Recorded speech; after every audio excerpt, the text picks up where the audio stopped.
The sky over Earth burned crimson as the Zha'Kar warships descended through the atmosphere, their massive hulls casting mile-long shadows across the Pacific Ocean.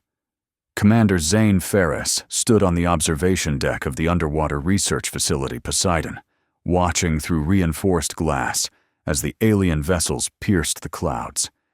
His weathered face, marked with scars from battles long past, remained stoic despite the impending invasion. "They're earlier than we predicted," said Cara Lynn, approaching from behind. Her voice, usually steady and analytical, carried a hint of fear. As the facility's lead scientist, she had spent the last 5 years working alongside Zane to uncover Earth's most dangerous secret. Zane nodded without turning away from the viewport. "The Hegemony doesn't waste time when they want something." "And they want the Planetkiller," Cara said, the words hanging heavy between them. "No." Zane finally turned to face her, his steel-gray eyes reflecting the red glow from above. "They want control. The Planetkiller is just a means to an end." The Planetkiller. Even its name felt wrong in his mouth, like a forbidden incantation. For centuries, it had remained hidden beneath Earth's oceans, a relic of an ancient civilization that had once called Earth home long before humans evolved. Zane had discovered it by accident 3 years ago while investigating anomalous energy readings for the Human Alliance. What he found changed everything. A weapon of unimaginable power, capable of tearing planets apart at the molecular level. And now the Zha'Kar, the most ruthless empire in the known galaxy, had come to claim it. "Alert status Alpha," Zane announced, activating his neural comm. "This is not a drill. All personnel to battle stations." Throughout Poseidon, alarms blared as men and women rushed to their posts. The facility had been designed as both a research center and a fortress, but Zane knew it wouldn't withstand a full-scale Zha'Kar assault for long. "Commander Ferris," a gruff voice called out, Lynx Stone. Zane's oldest friend and former squad mate from their days in the Alliance military, approached with purposeful strides. His massive frame seemed to fill the corridor, combat armor already secured. "Perimeter sensors are picking up landing craft. They'll be at our doorstep within the hour." "Have you contacted Alliance Command?" Zane asked. Lynx's expression darkened. "Communications are being jammed. We're on our own." Zane had expected as much. The Human Alliance, stretched thin across its colonial worlds, couldn't spare forces to protect Earth, especially not against the might of the Zha'Kar hegemony. Humanity had been fighting a losing war for decades, pushed back to a handful of systems. Earth, once the crown jewel of human civilization, was now a backwater world, important only for its historical significance and for what lay hidden beneath its waters. "Then we stick to the contingency plan," Zane decided. "Cara, how close are we to understanding the activation sequence?" Cara hesitated. "We've deciphered about 70% of the control mechanisms, but..." "That's not good enough," Zane interrupted. "The Zha'Kar won't give us time to figure out the rest. We need to be ready to use it." "Use it?" Cara's eyes widened. "Zane, we have no idea what the full capabilities are. The simulations suggest it could tear apart half the solar system. And if the Zha'Kar get their hands on it, they'll use it to tear apart every human world left." Lynx growled. "I say we activate it and take those bastards down with us." The tension in the room was palpable. For years, they had debated the morality of using such a weapon, even in defense. The Planetkiller represented power beyond anything humanity had ever wielded, and perhaps beyond what they should wield. "We're not there yet," Zane said firmly. "First, we fight. We've prepared for this. The facility's defenses might buy us time to evacuate the core research team." "And the Planetkiller?" Cara asked. Zane's jaw tightened. "If all else fails, we have the nuclear failsafe. We can't let it fall into their hands. The thought of destroying 5 years of research, of destroying perhaps humanity's last hope against the Zha'Kar, was almost unbearable. But Zane had seen firsthand what the alien empire did to conquered worlds. Their path of expansion through the galaxy was marked by devastation and enslavement. Entire species had been wiped out when they refused to submit to hegemony rule. "I need to get to the command center," Zane said. "Kara, continue working on the activation sequence. Lynx, coordinate our defense forces. We'll make every minute count." As they dispersed to their duties, Zane made his way through the facility's corridors. Personnel rushed past, some with determined expressions, others barely concealing their fear. They were scientists and technicians, not soldiers. But today, they would all need to fight. The command center was a flurry of activity when Zane arrived. Tactical displays showed the positions of Zha'Kar ships and approaching landing craft. Technicians called out reports as defense systems came online. "Status of our surface-to-air batteries?" Zane asked as he took his position at the central console. "Online and tracking targets." "Commander," responded a young operator. "But there are too many of them. Our simulations give us less than 30 minutes before they overwhelm our outer defenses." Zane studied the tactical display. The Zha'Kar were deploying a standard invasion pattern, establishing a perimeter before sending in their elite shock troops. They knew exactly where to hit and how. This was not a blind search mission. They had specific intelligence about Poseidon and its contents. "We have a traitor," Zane muttered. "Sir?" The operator looked up in confusion. "Their attack pattern. They know exactly where we are and what we're protecting," Zane explained. "Someone gave them our location and defensive capabilities." The realization sent a chill through him. For 5 years, the Planetkiller project had been Earth's most closely guarded secret, known only to a select few. If there was a traitor among them, their already slim chances of survival had just diminished considerably. A thunderous boom shook the facility, causing lights to flicker momentarily. "They've taken out Defensive Station Alpha," reported the tactical officer. "First wave of dropships is approaching the ocean surface. Deploy aquatic mines and activate underwater defense turrets," Zane ordered. "Seal all external hatches and prepare for possible hull breach." Another explosion rocked the facility, stronger this time. "Commander," Lynx's voice came through the comm. "They've landed forces on our exterior platforms. Looks like they're bringing in heavy drilling equipment.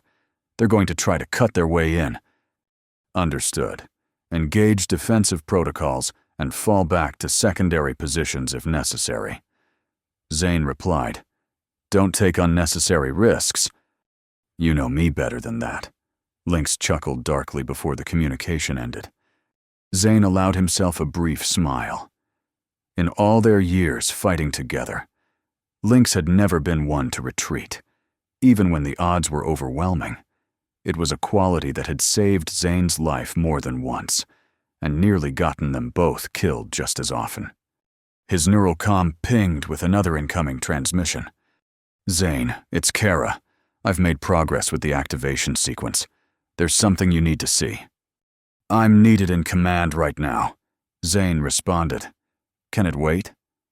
"No." Kara's voice was tense. "The Planetkiller. It's not what we thought it was. Not exactly. I've accessed new data from the core systems." Zane hesitated, torn between his duty to coordinate the defense and the potential importance of Kara's discovery. "Give me 10 minutes, he finally said. "Hold position in the research lab." After delegating command to his second officer and giving explicit instructions for the facility's defense, Zane made his way down to the deepest level of Poseidon, where the heart of the Planetkiller was housed. The research lab was eerily quiet compared to the chaos above. Kara stood alone before a massive holographic display showing streams of alien symbols and diagrams. What have you found? Zane asked without preamble. Kara gestured to the display. I've been translating more of the ancient language. The Planetkiller isn't just a weapon of destruction. Zane, it's also capable of creation. Creation? What does that mean? It manipulates matter and energy at the most fundamental level, Kara explained, her eyes bright with the excitement of discovery, despite their dire circumstances. Yes, it can tear a planet apart, but it can also restructure and rebuild. The ancient race that built it used it for terraforming, for creating worlds suitable for life. Zane stared at the holographic display, trying to process this revelation. You're saying it could be used to restore devastated worlds? To rebuild after destruction? Theoretically, yes. But the power requirements are enormous, and the control systems are incredibly complex. One mistake could lead to catastrophic results. A new explosion, closer this time, interrupted their conversation. Dust fell from the ceiling as the lights flickered. They're getting closer, Zane noted grimly. How much longer do you need to fully understand the activation process?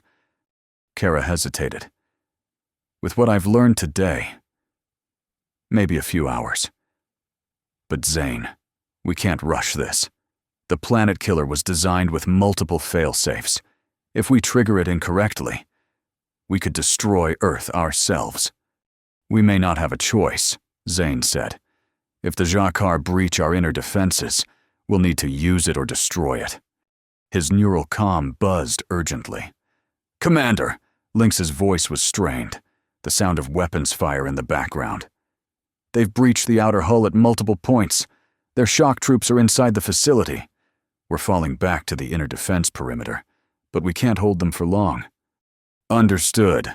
Seal all blast doors to level 5 and below, Zane ordered. Protect the central shaft at all costs. He turned back to Kara. We're out of time. The Zha'Kar will reach this level soon. I need you to prepare the Planetkiller for activation. But the risks are less than the certainty of what happens if the Zha'Kar get it. Zane cut her off. You said it yourself. This device could rebuild worlds. In their hands, it would only destroy. I won't let that happen. Kara held his gaze for a long moment before nodding reluctantly. I'll need access to the core chamber. I'll escort you there, Zane said, drawing his sidearm. And Cora, thank you for everything. The corridors to the core chamber were deserted, most personnel having retreated to defensive positions or evacuation points. The distant sounds of battle, energy weapons, explosions, and occasionally screams echoed through the facility. How did they find us? Kara asked, as they hurried through the dimly lit hallways. The Planetkiller has been hidden for centuries. Why now? Someone told them, Zane replied grimly. Someone with intimate knowledge of our project and defenses. One of our own? Kara's voice was incredulous. Who would betray humanity to the Zha'Kar? Someone who believes we've already lost. Someone looking to secure their place in the new order. Zane had seen it before, on other worlds when the Hegemony arrived. There were always those who chose submission over resistance, hoping to be spared. They reached the massive door to the core chamber, a 20-foot circular barrier of alien metal that had resisted all attempts to analyze its composition. Open core chamber access. Authorization Ferris Alpha 9 Delta, Zane commanded. The ancient door responded to his voice, sliding open with a low hum that seemed to vibrate through the bones. Beyond lay the heart of the Planetkiller, a pulsing crystalline structure suspended in an energy field, glowing with an inner light that shifted between blue and green. Beautiful, isn't it? A new voice spoke from behind them. Zane whirled around, weapon raised, to find Lynx standing in the corridor. His combat armor was scorched and dented from battle, a streak of blood running down one side of his face. Lynx. Zane lowered his weapon slightly. I thought you were holding the inner perimeter. I was, Lynx replied, stepping forward. Until I realized that some battles can't be won through conventional means. Something in his tone made Zane raise his weapon again. What have you done? What was necessary, Lynx said, his expression hardening. The human alliance is finished. Zane, we've been fighting a losing war for decades. The Zha'Kar are too powerful, too numerous. They control half the galaxy already. So you betrayed us, Zane said, the truth dawning with sickening clarity. You told them about the Planetkiller. Lynx didn't deny it. I made a deal. Earth will be spared. Those who accept Hegemony rule will be allowed to live and work as productive members of the Empire. As slaves, Kara spat.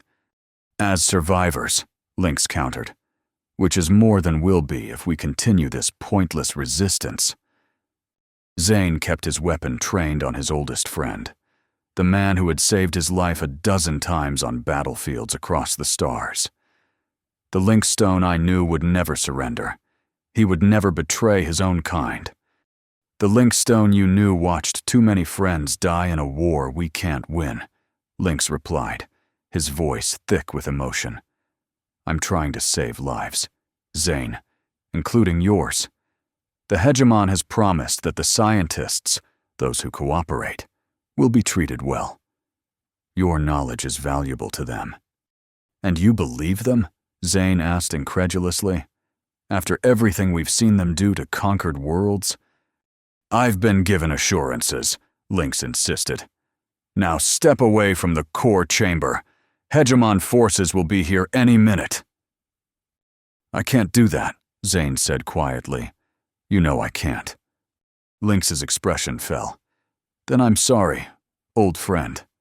He moved with the speed and precision that had made him legendary among Alliance forces, drawing his weapon and firing in one fluid motion. But Zane had anticipated the move, diving to the side as energy pulses scorched the wall behind him. Kara scrambled into the core chamber as Zane returned fire, forcing Lynx to take cover. Seal the door! Zane shouted to Kara as he continued firing. The massive door began to slide closed, but Lynx charged forward, attempting to breach the gap before it sealed.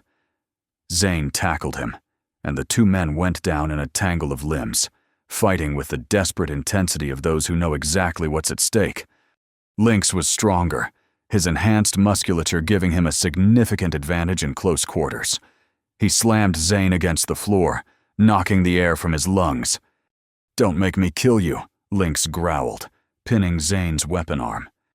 You already have, Zane gasped. You killed us all when you betrayed Earth. With his free hand, Zane activated the neural stun implant in his palm, a last resort weapon he'd never thought he'd use against a friend. The electrical discharge coursed through Lynx's body, causing him to convulse and momentarily lose control of his muscles. It was enough. Zane pushed him off and scrambled through the narrowing gap of the core chamber door, barely making it through before it sealed completely. Kara stood at the control panel, eyes wide. Zane, your arm! He glanced down to see energy burns along his left arm, where Lynx's shots had grazed him. It doesn't matter. We need to activate the Planetkiller now. But no more hesitation. Zane cut her off. The Zha'Kar are inside the facility, and we've been betrayed by one of our own. It's now or never. Kara nodded grimly and turned to the crystalline core. I've deciphered enough of the activation sequence to trigger the primary function, but without complete understanding of the control parameters, I can't guarantee what exactly will happen. Will it stop the Zha'Kar? Zane asked.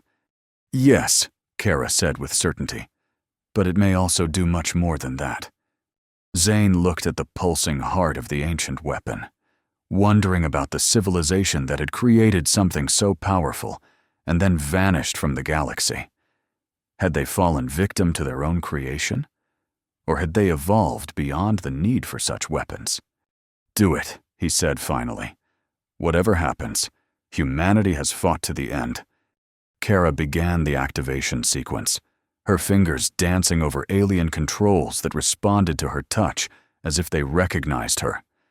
The crystalline core pulsed faster, its glow intensifying until it was painful to look at directly. A tremendous impact shook the chamber, the Zha'Kar attempting to breach the door. "They're trying to cut through," Zane observed, taking position near the entrance with his weapon ready. "Almost there," Kara called, not looking up from her work. "The power buildup is accelerating. Once it reaches critical threshold, I'll need to input the final command sequence." Another impact rocked the chamber, stronger this time. A red-hot line appeared along the edge of the massive door as Zha'Kar cutting tools began to penetrate the alien metal. "Kara," Zane warned. "I know," she replied tensely. "Just a few more seconds." The core's pulsing had reached a fever pitch, the light now cycling rapidly through colors: blue, green, violet, and others Zane had no names for. The air in the chamber felt charged, making the hair on his arms stand on end. "Now!" Kara exclaimed, entering the final command. For a moment, nothing happened. The core continued to pulse, the Zha'Kar continued to cut through the door, and Zane felt a crushing weight of disappointment. After everything, had they failed? Then the core flashed blindingly bright, and a wave of energy exploded outward. Zane felt it pass through him like a ghost, leaving a tingling sensation in its wake. The cutting at the door stopped abruptly. "What happened?" he asked, blinking away the afterimages. "Did it work?" Kara stood transfixed before the control panel, watching readings that Zane couldn't interpret. "It worked," she said in a hushed voice. "But not in the way we expected." "Explain," Zane demanded. "The Planetkiller didn't destroy anything," Kara said, wonder in her voice. "Instead, it rewrote reality at the quantum level, within a radius of approximately 50,000 kilometers. It's neutralized all Zha'Kar technology." "Neutralized? You mean disabled?" "More than that." Kara turned to him, eyes wide with amazement. "It's like their technology never existed. The energy weapons, the ships, even their neural implants, all converted back to raw elements." Zane struggled to comprehend the implications. "The Zha'Kar invasion force is essentially helpless," Kara confirmed. "Their ships have disintegrated. Their weapons are dust. Even their advanced bio-augmentations have been reversed." "That's..." Zane couldn't find the words. Such power was beyond anything he had imagined. Not destruction, but transformation at the most fundamental level. "We should be able to open the door safely now," Kara suggested. "If my readings are correct, there's no threat remaining." Cautiously, Zane authorized the door to open. It slid aside to reveal the corridor beyond, and Lynx, slumped against the wall, his combat armor now just scraps of ordinary metal hanging from his frame. He looked up as they emerged, confusion written across his features. What happened?" he asked weakly. "I can't hear them anymore." "Who?" Zane kept his distance, weapon still trained on his former friend. "The Hegemon commanders," Lynx said, touching his temple where his neural implant had been. "Their voices in my head, guiding me. They're gone." Zane and Kara exchanged glances. "You were being controlled?" Kara asked. "Not exactly." Lynx struggled to explain. "Influenced. They called it neural alignment therapy. Said it would help me see the truth about the war. After my capture on Proxima 3, they..." His voice trailed off as the memories seemed to reassert themselves. "Oh God, what have I done?" Zane knelt beside him, keeping a safe distance. The Zha'Kar were manipulating you through their technology, but that technology is gone now. All of it? All within range of the Planetkiller, Kara confirmed. And if my calculations are correct, that includes the Hegemon's main battle fleet that was in orbit. Lynx's eyes widened. You've crippled them. We've done more than that. Zane realized, the strategic implications becoming clear. We've proven they're vulnerable. For the first time in this war, we've shown that the Zha'Kar can be defeated. But we can't duplicate this effect elsewhere, Kara cautioned. The Planetkiller is fixed in place. It can't be moved or reproduced with our current technology. We don't need to duplicate it, Zane said, his mind racing ahead. We just need to hold Earth and get word to the Alliance. The Zha'Kar will be forced to pull back, to reassess. It gives us time. A faint smile touched Lynx's lips. Time to fight back. Time to survive, Zane corrected him. And maybe, eventually, to rebuild. He glanced at Kara. You said the Planetkiller can create as well as destroy. Perhaps that's the true purpose we're meant to discover. Over the next hours, they ventured out of the facility to discover the full extent of the Planetkiller's effect. The ocean surface above was littered with the molecular remnants of what had been the Zha'Kar invasion fleet. Not wreckage, but fine dust composed of base elements. The alien soldiers themselves were alive but disoriented, stripped of their technological advantages and bio-enhancements. Communications with the rest of Earth were gradually restored as emergency systems came back online. Reports confirmed what Kara had predicted. The effect had extended throughout Earth's immediate vicinity, neutralizing all Zha'Kar technology while leaving human systems intact. 3 days later, Zane stood on the surface platform of Poseidon, watching the sunset over the Pacific. Earth's defense forces had rounded up the stranded Zha'Kar troops, who, without their technological advantages, had surrendered with surprising meekness. Kara joined him at the railing. The Alliance fleet has received our message, she reported. They're sending ships to secure Earth and transport the Zha'Kar prisoners. And news of our victory is spreading. Zane added, resistance movements on occupied worlds are already responding. The Hegemony is pulling back forces to protect their core systems. They're afraid we might have more planet killers, Kara surmised. Let them be afraid for a change, Zane said quietly. Humanity has lived in fear long enough. Lynx approached cautiously, still under guard but allowed limited movement within the facility. The neural tampering had left permanent damage, memory lapses, headaches, and tremors in his hands. But the doctors were optimistic about his eventual recovery. The interrogators have finished with the Hegemon commanders, he reported. We've learned a lot about their strategic plans and capabilities.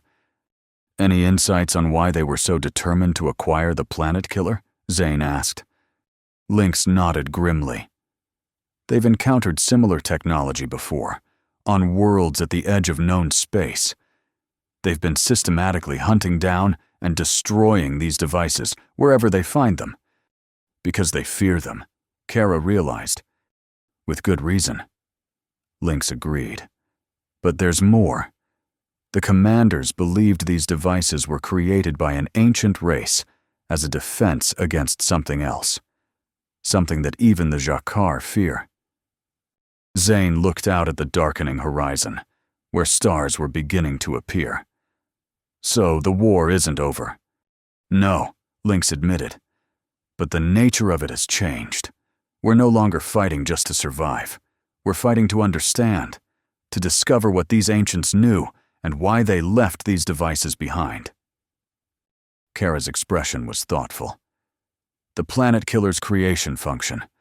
I've been studying it further. I believe it could be used to restore worlds the Zha'Kar have devastated, to make them habitable again.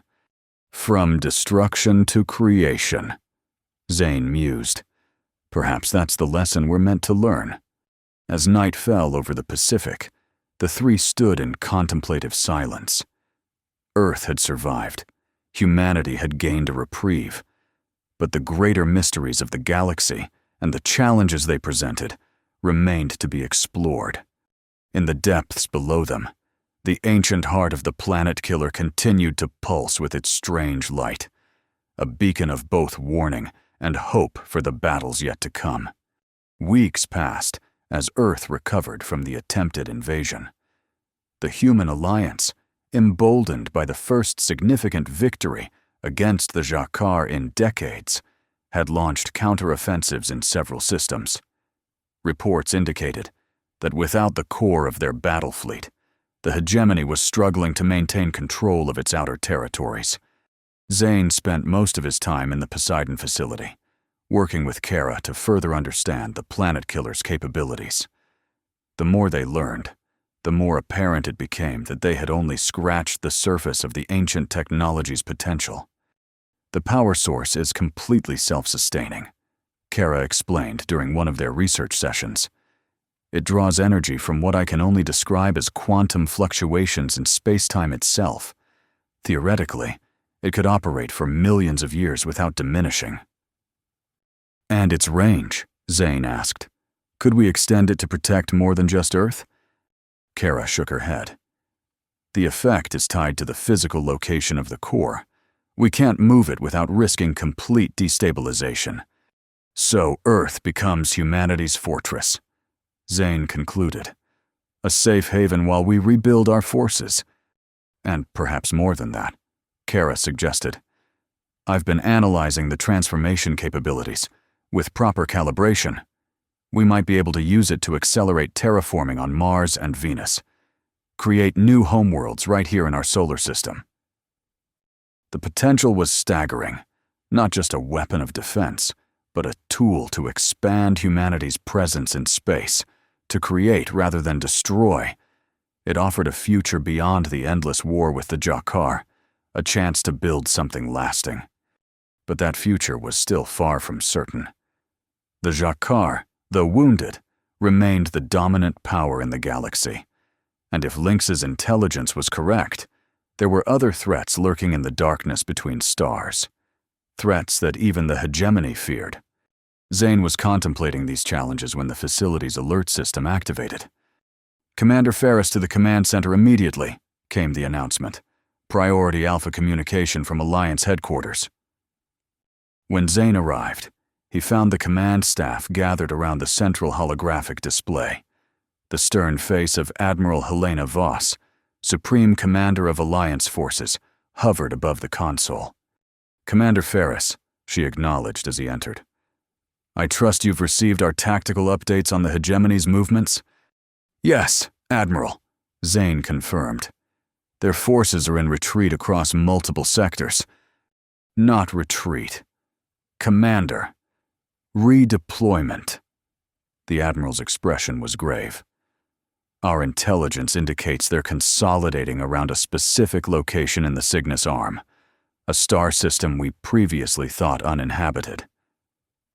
They're protecting something, Zane surmised. Or preparing something, the Admiral countered. Long-range scans have detected massive energy signatures, consistent with their largest shipyards and weapons facilities. Whatever they're building there, it's on a scale we haven't seen before. The implications were clear. The Zha'Kar were developing a response to the Planetkiller, a new weapon or technology that could neutralize Earth's newfound advantage. We need to strike now, Zane urged, while they're vulnerable, before they can complete whatever they're building. My thoughts exactly, Admiral Voss agreed. I'm assembling a task force, our most advanced ships and best personnel. We'll launch a preemptive strike on their new facility. And you want me to join this task force? Zane guessed. I want you to lead it. Commander, the Admiral corrected. Your experience with the Planetkiller and knowledge of Zha'Kar tactics make you uniquely qualified. Besides, after what you accomplished at Earth, every soldier in the fleet would follow you into a black hole if you asked. Zane hesitated, glancing around at the facility that had been his home for 5 years. The Planetkiller research will continue under Dr. Lin's supervision, the Admiral assured him. But we need you on the front lines. Ferris, this may be our only chance to end this war once and for all. After the Admiral's communication ended, Zane sought out Kara in her laboratory. She was already aware of the development, having been briefed separately. "So you're leaving," she said when he entered, not looking up from her work. "Orders from the top," Zane replied.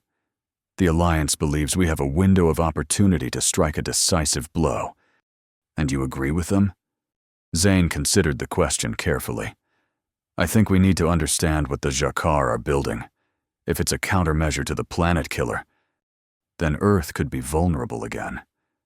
Kara finished his thought. "I understand the strategy." She finally looked up, her expression resolute. "I want to come with you." "Kara, your work here can be continued by my team," she interrupted. "They're all fully briefed on our current research vectors. But if the Zha'Kar have developed technology to counter the Planetkiller, I'm the one most likely to recognize how it works. You need me on this mission." Zane.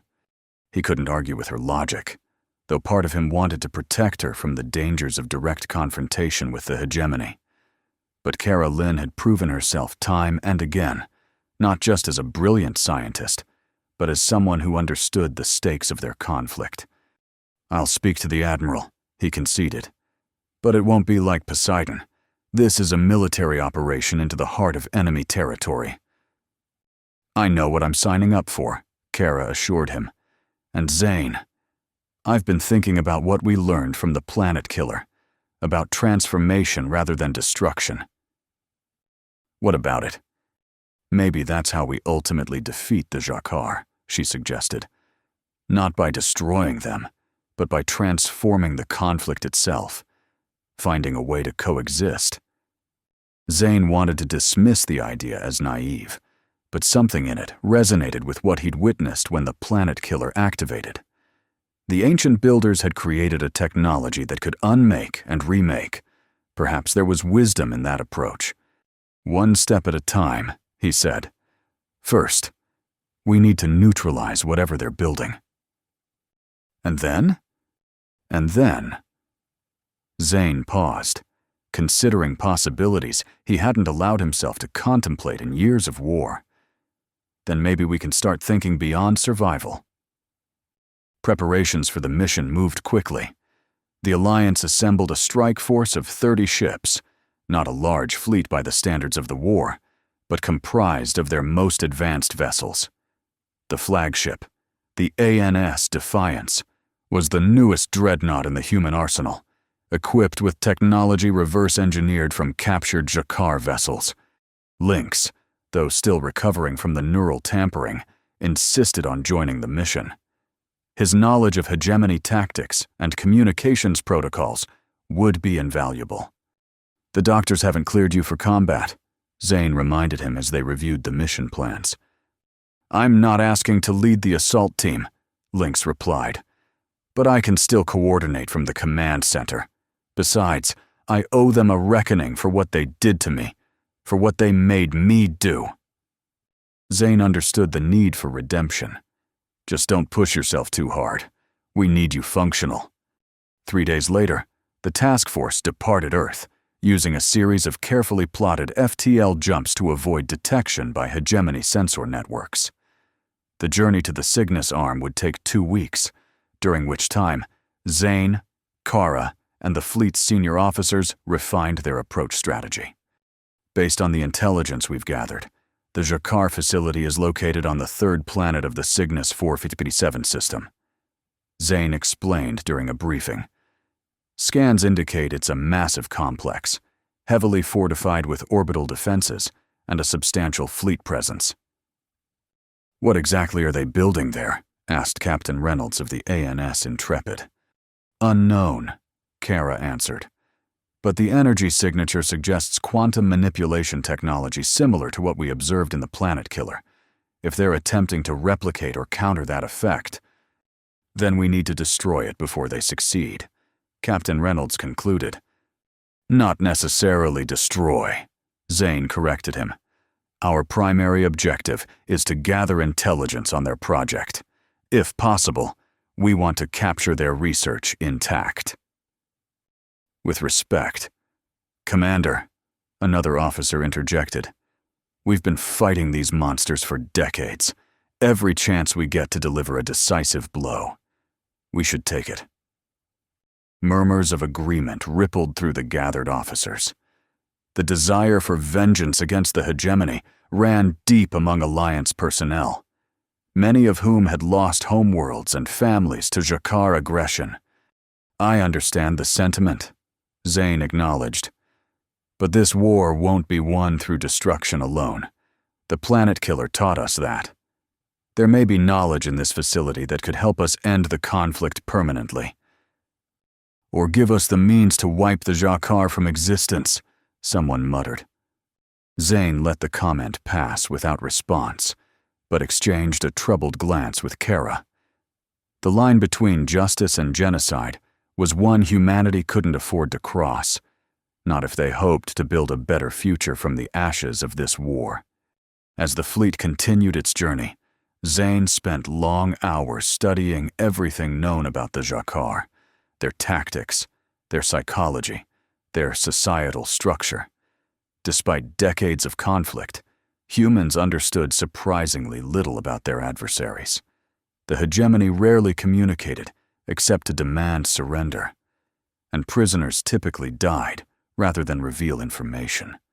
What was known painted a picture of a species driven by an almost religious devotion to expansion and domination.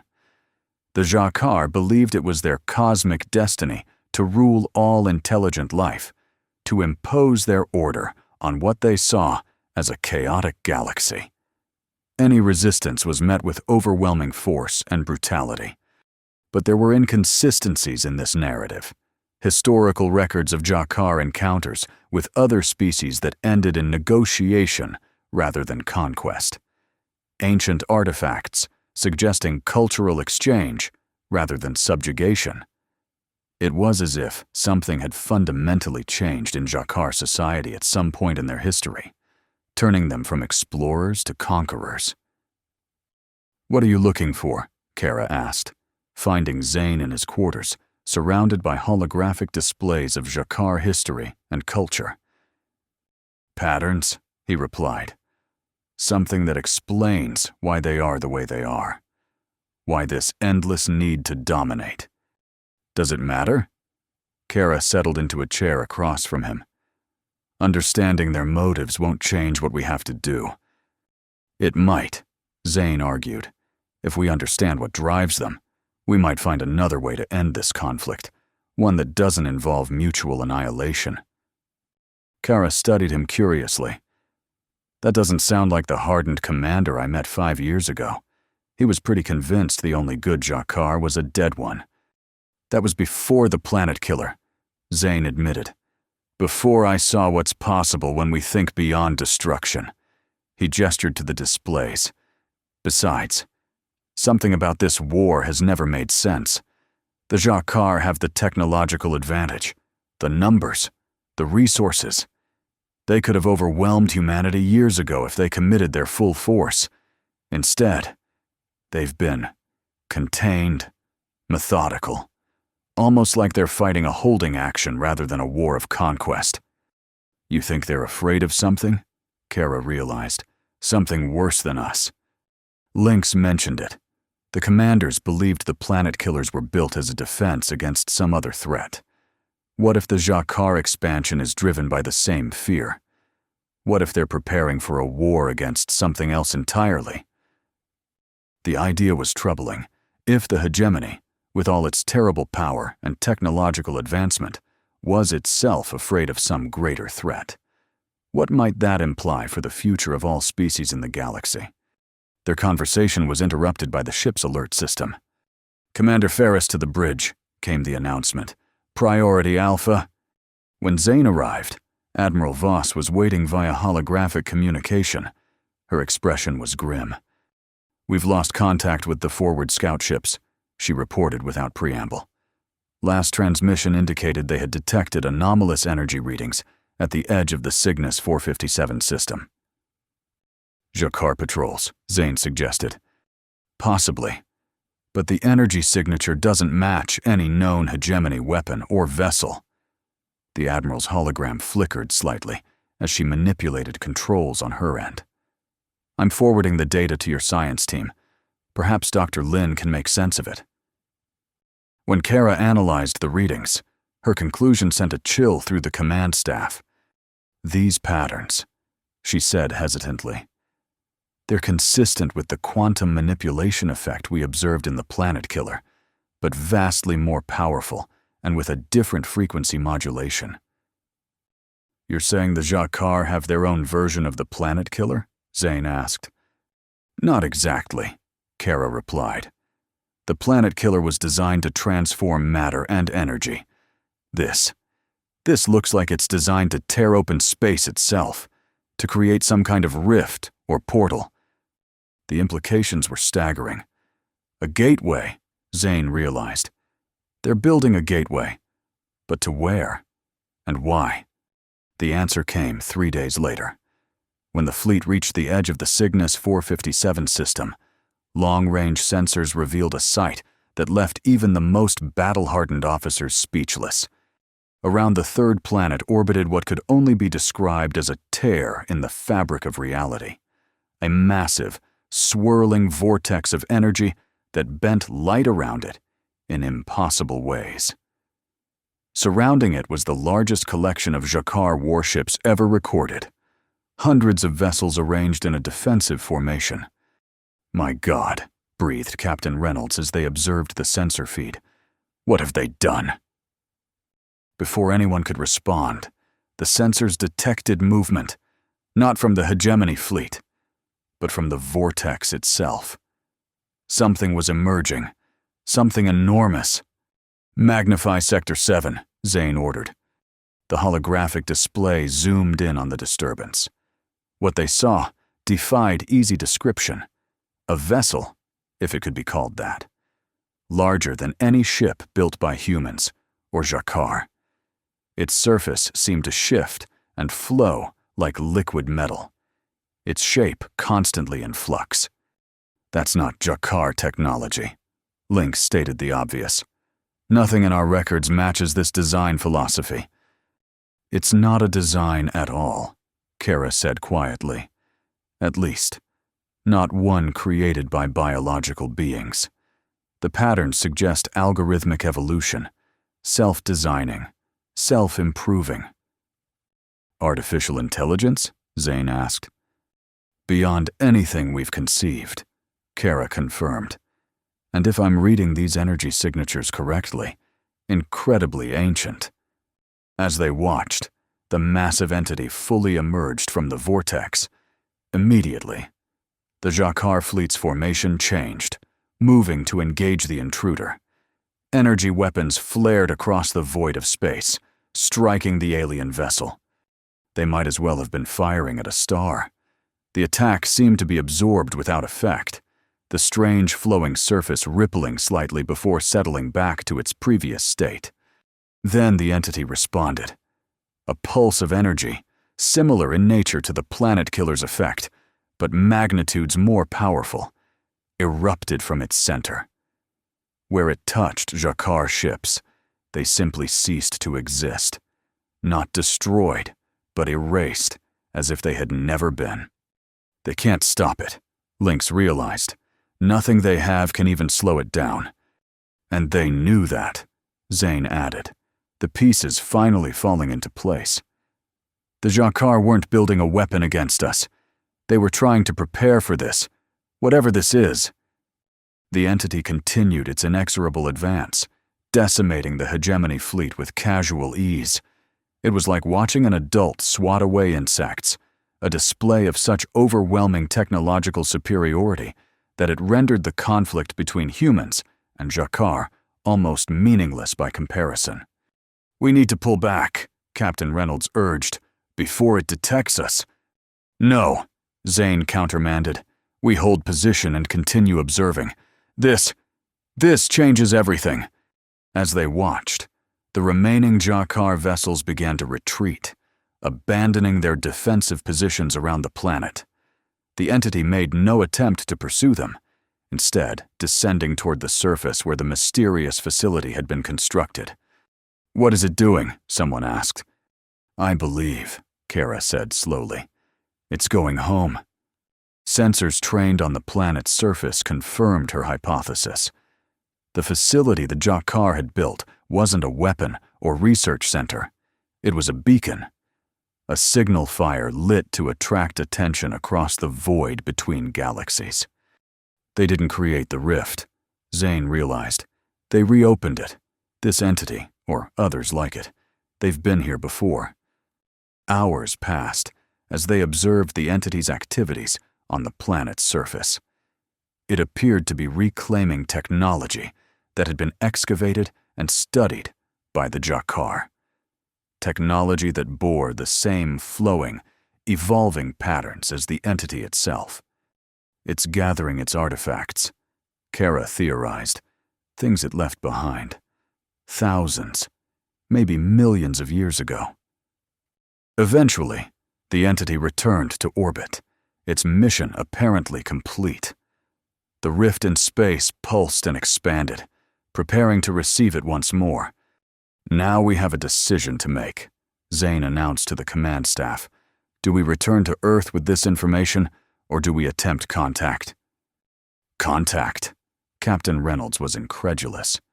"Commander, with respect, we just watched that thing wipe out half the Zha'Kar fleet without effort. We should be running, not trying to introduce ourselves. If it wanted to destroy all life in the galaxy, it could have done so long ago." Zane countered. "The fact that we're still here suggests it has, or had, other priorities. Or maybe it just left and forgot about us until the Zha'Kar stupidly sent it an invitation to come back," Lynx suggested. The debate continued, but Zane had already made his decision. If this entity represented the threat that the Planetkillers had been designed to counter, then understanding it was crucial to humanity's future. "Prepare a communication probe," he ordered. "Basic information about humanity, peaceful intentions, request for dialogue. Launch it on a course that will bring it to the entity's attention without appearing threatening." As the probe was prepared, Zane pulled Kara aside. "If this goes badly," he said quietly, "I want you to take what we've learned and get it back to Earth. They'll need to prepare." "For what?" Kara asked. "If that thing decides to come for us, what possible defense could we mount?" "The Planetkiller," Zane reminded her. "It was built to counter this technology, not to destroy it. That's clearly impossible. But to neutralize it, to transform it. That's why the ancients created it."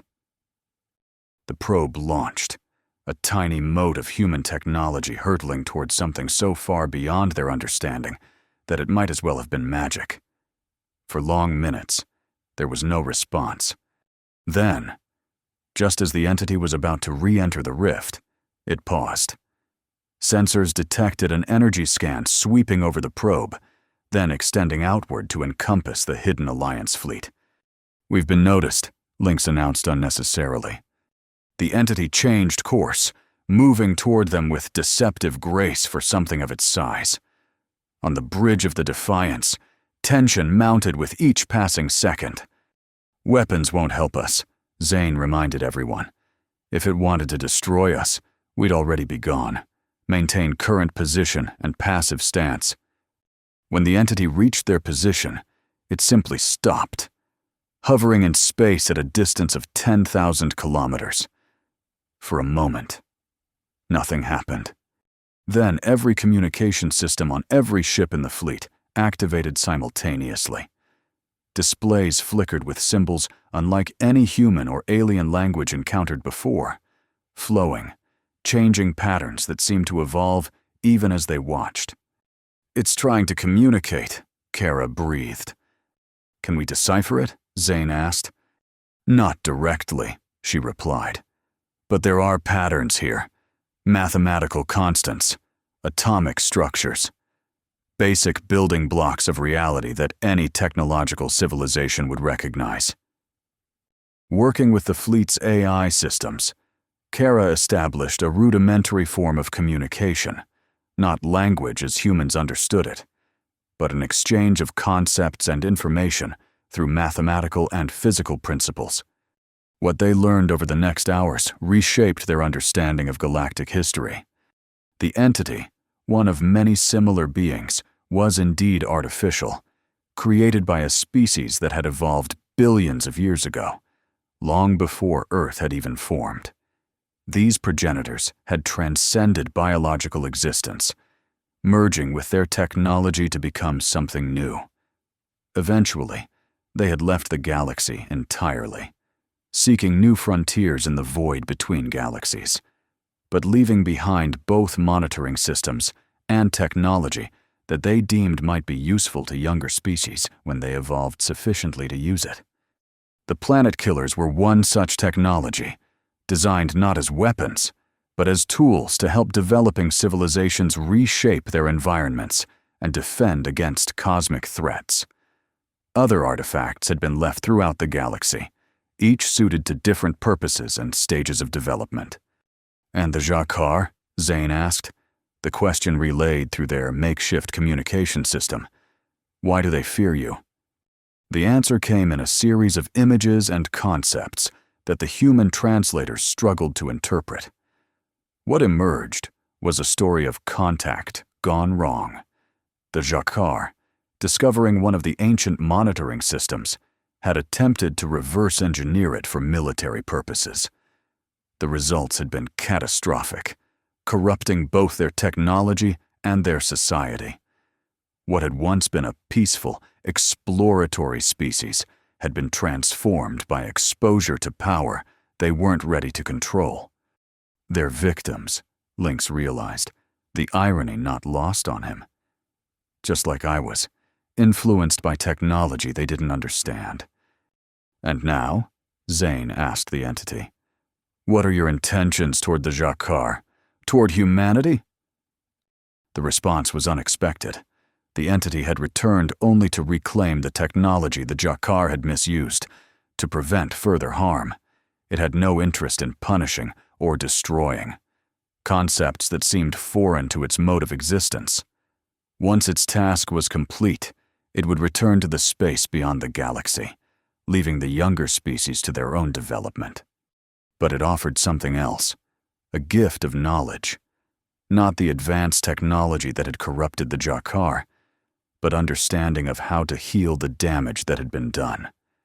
The means to use the Planetkiller not as a weapon, but as it was intended, a tool of transformation and renewal. "It's offering us a chance to end the war." Kara translated, "Not through victory, but through healing." The implications were profound. If the Zha'Kar's aggression was indeed the result of technological corruption rather than inherent nature, then perhaps peace was possible, not through conquest or surrender, but through restoration. Over the following days, as the entity prepared once more to depart, it transferred vast amounts of information to the human fleet. Knowledge of the Planetkiller's true capabilities, understanding of the corruption affecting Zha'Kar biology and technology, and the means to reverse it. When the entity finally re-entered the rift, disappearing from known space, it left behind a galaxy forever changed. The Alliance fleet returned to Earth, bearing not news of military victory, but something far more valuable: hope for an end to a war that had seemed endless. In the months that followed, Zane and Kara worked tirelessly to implement what they had learned. The Planetkiller was recalibrated, its effect modified to target specifically the corruption in Zha'Kar technology and biology rather than the technology itself. When the modified pulse was finally activated, its effect spread through the quantum communication networks the Hegemony relied upon, reaching every Zha'Kar vessel and world in the galaxy. The change wasn't instantaneous, but it was inevitable. Gradually, the aggressive impulses and corrupted thinking that had driven their expansion began to fade. The war didn't end with a surrender or peace treaty. Instead, it simply transformed. Hostilities decreased, then ceased altogether as the Zha'Kar, freed from the influence that had warped their society for generations, began to remember who they had once been. 1 year after the encounter with the ancient entity, Zane stood on the observation deck of Poseidon, watching as a Zha'Kar diplomatic vessel descended through Earth's atmosphere, not as conquerors, but as representatives seeking dialogue and reconciliation. "Did you ever imagine it would end like this?" Kara asked, joining him at the viewport. "Not in my wildest dreams," Zane admitted. "I always thought it would end in either our extinction or theirs." "And now?" Zane considered the question, thinking about the future that now stretched before them, a galaxy where humans and Zha'Kar and countless other species might coexist, learning from each other, perhaps one day even following the path of the ancients to new frontiers beyond the stars. "Now," he said, "we build something better than what came before, together." As the Zha'Kar vessel landed on the platform outside, Zane thought about the journey that had brought them to this moment, from the discovery of an ancient weapon to the understanding that true power lay not in destruction, but in transformation.